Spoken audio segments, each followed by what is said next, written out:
Sri Krishna now introduces the concept of Yagya. Yagya, ordinarily we recognize it as a fire sacrifice. Just keep putting the oblations in the fire, swaha, swaha, that's Yagya. But the Bhagavad Gita takes this Yagya in a deeper sense, sacrifice. So this is a sacrifice of our time, sacrifice of our energies, sacrifice of our actions. When we dedicate our resources and their activities to God, Sri Krishna considers that as sacrifice or yajña. So he says, Arjun, if you do work without the spirit of yajña, your work will be self-motivated. And when it is self-motivated, whatever you do has karmic reactions. When we do yajña, we are not bound in the karmic reactions. Bhagavad Gita Sloka chanting is followed by translation and commentary by Swami Mukundananda.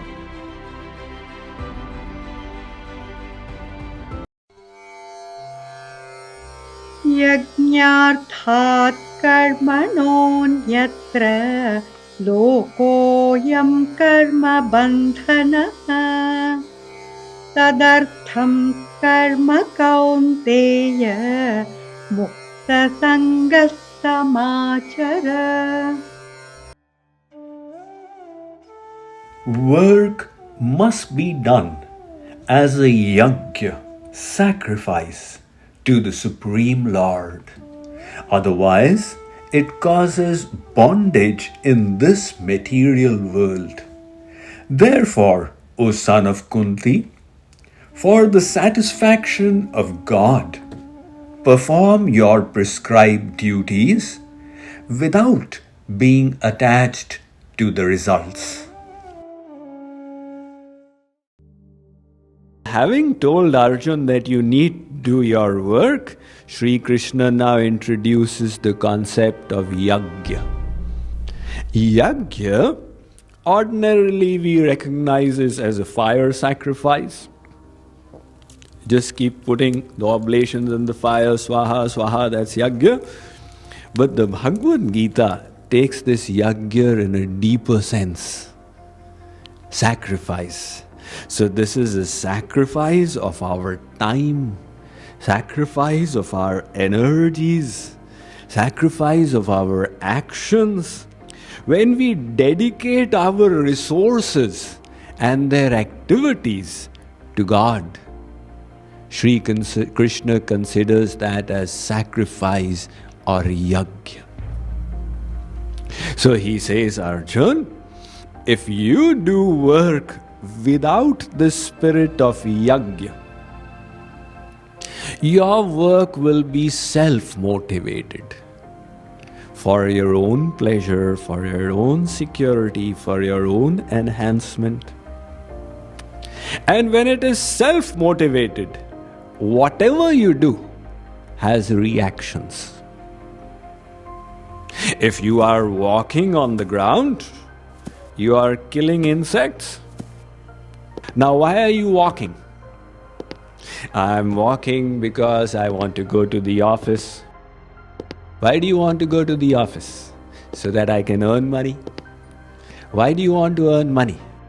So that I can save up and take a trip to Las Vegas. All right. So your intention is the self, right? That is ultimately the motivation. Now when you are walking, you are killing living entities, there is a karmic reaction. You're getting bound in these karmic reactions. On the other hand, if we dedicate our works to God, why are you walking? Because I need to reach the office. Why do you need to reach the office? Because I have to do a good day's work. Why do you have to be so motivated about doing a good day's work? So that from the earnings I get, after the basic maintenance of my family, I will utilize the rest in the service of God.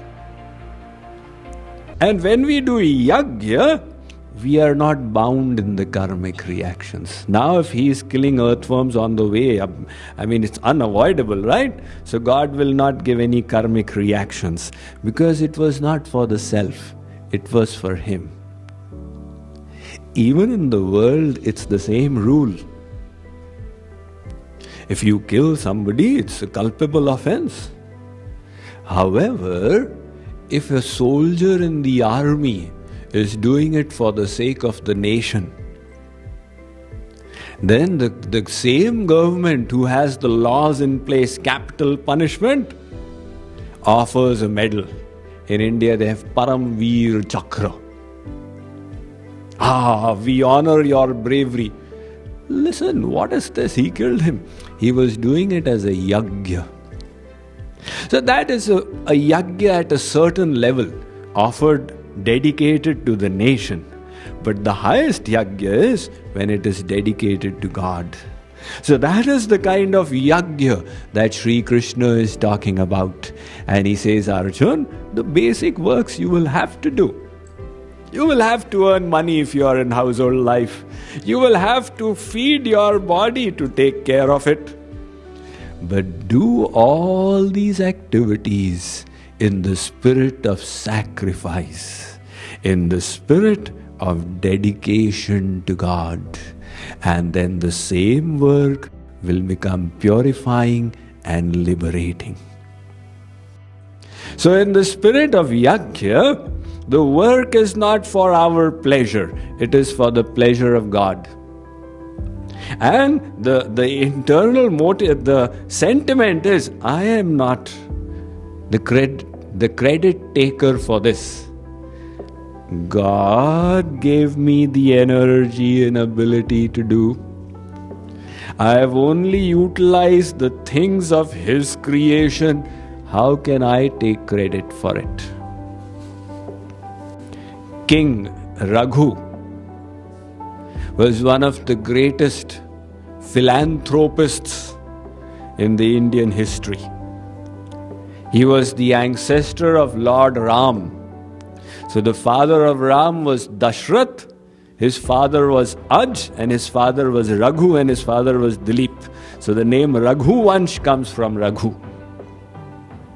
So it is reputed that Raghu was so charitable. Karan is also mentioned as somebody with great charitable intent. But Raghu surpassed him. So it is said that once Raghu performed the viśhwajitam Yagya. It's a particular sacrifice that is performed. And the rule in this sacrifice is whatever you have to give it away.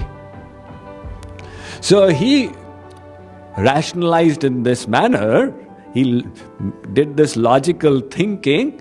So viśhwajitam ājahre yajñaṁ sarvasva dakṣhiṇam ādānaṁ hi visargāya satāṁ vārimuchām.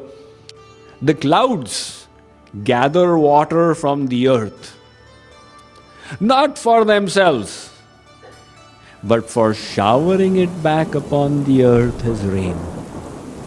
Similarly, I have gathered taxes from my people, not for my enjoyment, but for their service. So let me give it all away. Now he dared to do viśhwajitam Yagya. He donated everything, put on the clothes of a beggar, and went into his kingdom after the Yagya with a begging bowl to eat. So he went and rested under a tree. Some people gathered under the tree were discussing, our king is so amazing. Has there ever been a king like him? He has given away everything he had. The words entered Raghu's ear. Raghu said, "Hey, what are you all saying?" They said, "We are praising our king. He has given away everything in charity." Raghu said, "Khabardar, Don't utter that word ever again. Raghu has not given anything of his. They said, who are you? Our king is famous and liked by all of us. Who are you to criticize him like this? Raghu said, go and ask your king. Now they didn't know he's the king speaking. When he came in this world, did he bring anything with him? He came empty-handed. What is it of his that he has given? It all belonged to God. That is the spirit of Yagya. It is all his. Who am I? How can I take credit for this? That was the spirit of Rahim Khan Khana. Rahim ji, a great nobleman and also a very charitable person. He was a great devotee of Lord Krishna as well. So when he used to give in charity, he would lower his eyes and give. So Goswami Tulsidas asked that, where have you learnt this particular style of charity? Why do you, while giving, lower your eyes? So Rahim ji answered, Denahar ko aur hai. The giver is somebody else. Devat hai din rain. Log bharam mujh par dhare. Yate niche nain. People are confusing and thinking Rahim is very charitable. That is why out of embarrassment I keep my eyes down. In other words, these saints, saintly people, they exemplified the spirit of Yagya by not thinking of themselves as the doer. When we think I am the doer, we are not seeing things as they are. And the idea of darshan, darshan shastra, the scriptures.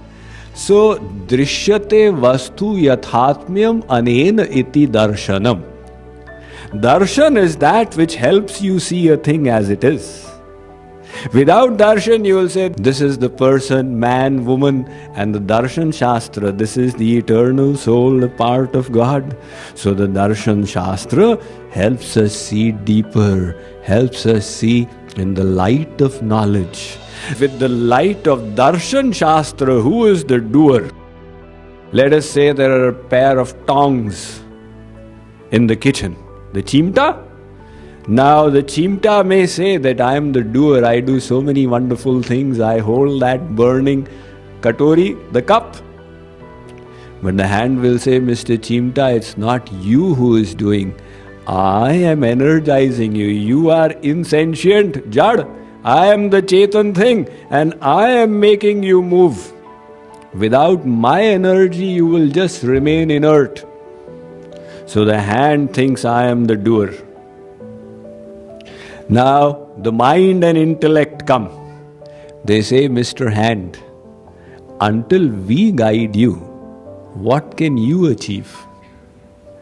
Without the guidance of the mind and intellect, the hand will not even know what is the side to be held. It may hold from the front and try to lift from the back. So the mind and intellect say, we are the doers. Now there comes the soul. It says, mind and intellect, you are also insentient. Like this is insentient, you are made from the material energy. It is the power of the soul which puts the mind and intellect into action and creates thoughts. So the soul, does it have reason now to be proud? I am the source, I am the doer. God says, no, O soul, you are also not the doer. Seated within you am I, the Supreme Soul. Chetanas chetananam eko bahunam yo vidadhati kaman kathopanishad. I am giving you the energy by which you are eternally sentient. So the source of all energy is God. Everything that is happening, whether it is the movement of the electron in the atom, or the movement of the molecules in a gas chamber, it is all taking place by the energy fund given to those things from God. He is the supplier and He is the doer, the original doer, and He is also the enjoyer.